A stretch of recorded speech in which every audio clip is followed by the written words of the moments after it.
আমাদের দেশের যাতে মুদ্রা বিদেশে পাচার না হয়। সো একটা হচ্ছে সচেতনতা, আর একটা প্রযুক্তিগত প্রয়োগ এবং পাশাপাশি কঠোর আইনের প্রয়োগ। বন্ধ করা শুরু করেছেন, বন্ধ করেছেন?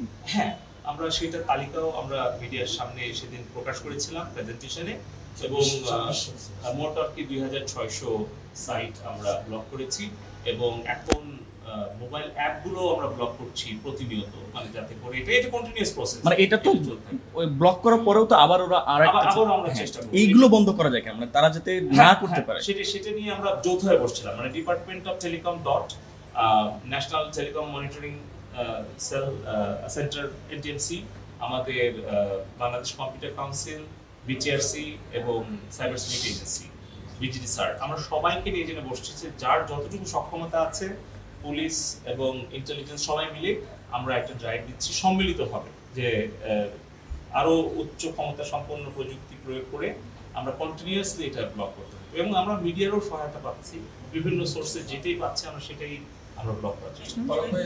এই মোবাইল হ্যান্ডসেটের একটা সিদ্ধান্ত ছিল 30 তারিখ দিনের, আমি এটার এনবিআর এর চেয়ারম্যানের কাছে লিখেছি, আমি অর্থমন্ত্রীর কাছে লিখেছি, মোবাইল ম্যানুফ্যাকচারিং অ্যাসোসিয়েশন অফ বাংলাদেশের যেগুলো যৌক্তিক ব্যাখ্যা এবং তাদের দাবি যেগুলো আমরা মনে করি যে যৌক্তিক, সেগুলো আমি ইতিমধ্যে অর্থমন্ত্রী এবং রাজস্ব বোর্ডের চেয়ারম্যানের কাছে এগুলো বিবেচনার জন্য জোর সুপারিশ করে পাঠিয়েছি।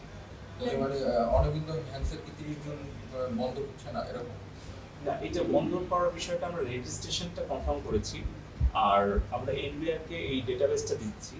সো আমরা আমাদের বাংলাদেশ আপনার টেলি কমিউনিকেশন কমিশনের যেটা এখতিয়ার, সেটা আমরা আমাদের সর্বোচ্চ প্রযুক্তিটা করছি, আর যেটা বাংলাদেশ রেভিনিউ বোর্ডের যেটা ক্ষমতা সেটা আমরা তাদেরকে দিচ্ছি।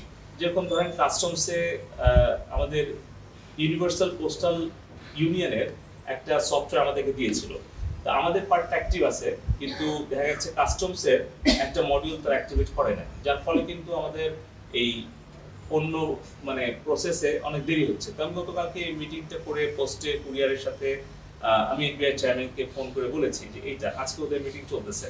সো এইভাবে আমরা সবগুলো দায়িত্বগুলো কার কোনটা আছে এবং কোনটা প্রযুক্তি দিয়ে আমরা আরো সহজ করতে পারি সেটা আমরা যেরকম পোস্ট টেলিকম এবং আইসি থেকে হেল্প করতেছি, পাশাপাশি যার যেটা ম্যান্ডেট, যার যেটা জুরিসডিকশনের মধ্যে তারা যাতে সেটা ভালোভাবে করে সেটা আমরা চেষ্টা করি। ভাই দুইটা ছোট প্রশ্ন হচ্ছে, একটা হচ্ছে যে সিম ট্যাক্স 300 টাকা করার পরে আমরা শুনলাম যে বিটিআরসি নতুন নাম্বার ইস্যু করছে না, বেশ সময় নিচ্ছে, তো এটা তো রাজস্ব বাড়ানোর জন্য। তো সিম যদি নতুন সিম নাম্বার যদি ইস্যু না করে তাহলে তো অপারেটররা ছাড়তে পারবে না, এই বিষয়ে আপনি ব্যবস্থা নেবেন কিনা? আর এটা হচ্ছে যে ডাটা প্যাকেজে বেঁধে দেওয়ার পর থেকে আমরা দেখতেছিলাম যে গ্রাহকের মধ্যে একটা অসন্তোষ, এই দুইটা নিয়ে আমি বসছিলাম চেয়ারম্যান এবং আমাদের যারা ডিরেক্টর এবং কমিশনার আছে, তো আপনি বলছেন এই দুটোই আসলে আমরা রিভিউ করছি। সো আমি বলেছি একটা রিপোর্ট দিতে টিমের, যে যদি আমাদের ডেটা প্যাকেজ 3টা থেকে আরো একটু বাড়াতে হয় বা অন্য কোনো স্মল মানে প্যাকেজগুলো কাজে লাগে বা মানুষের কাছে প্রিয় হয়, তাহলে আমাদের মানে গ্রাহকদের যেটা পছন্দের বা প্রিয় সেটা আমরা যাতে কনসিডার করি, এটা আমি বলেছি তাদেরকে।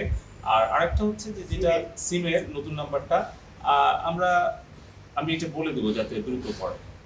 Thank you.